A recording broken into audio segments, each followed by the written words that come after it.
هم میهنان عزیزم، لحظاتی سرنوشت ساز پیش روی ماست. کمکی که رئیس جمهور ایالات متحده به مردم شجاع ایران وعده داده بود اکنون رسیده است. این یک مداخله بشردوستانه است و هدف آن جمهوری اسلامی دستگاه سرکوب و ماشین کشتار آن است، نه کشور و ملت بزرگ ایران. اما با وجود رسیدن این کمک، پیروزی نهایی همچنان به دست ما رقم خواهد خورد. این ما ملت ایران هستیم که در این آخرین نبرد کار را تمام خواهیم کرد. زمان بازگشت به خیابانها نزدیک است. اکنون که جمهوری اسلامی در حال فروپاشی است، پیام من به نیروهای نظامی، انتظامی و امنیتی کشور روشن است. شما سوگند خورده اید حافظ ایران و ملت ایران باشید، نه حافظ جمهوری اسلامی و سرکردگانش.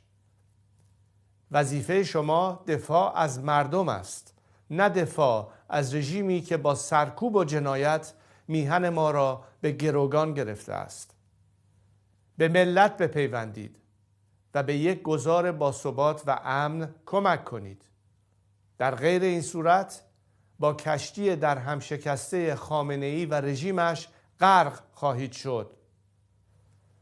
و پیام من به رئیس جمهور ایالات متحده پرزیدنت ترامپ این است: ملت شریف ایران با وجود سرکوب و کشتار وحشیانه این رژیم نزدیک به 2 ماه با دلاوری ایستادگی کرد.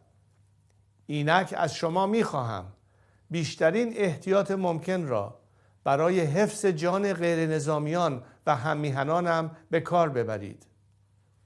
مردم ایران متحدان طبیعی شما و جهان آزادند و یاری شما در سخت‌ترین دوره تاریخ معاصر ایران را فراموش نخواهند کرد.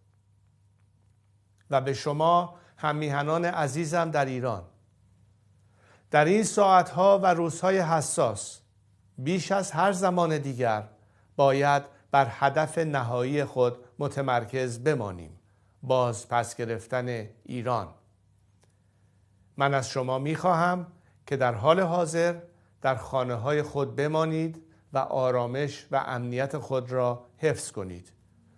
هوشیار و آماده باشید تا در زمان مناسب که به طور دقیق به اطلاع شما خواهم رساند برای اقدام نهایی به خیابانها بازگردید. پیام‌های من را از طریق شبکه‌های اجتماعی و رسانه‌های ماهواره‌ای دنبال کنید.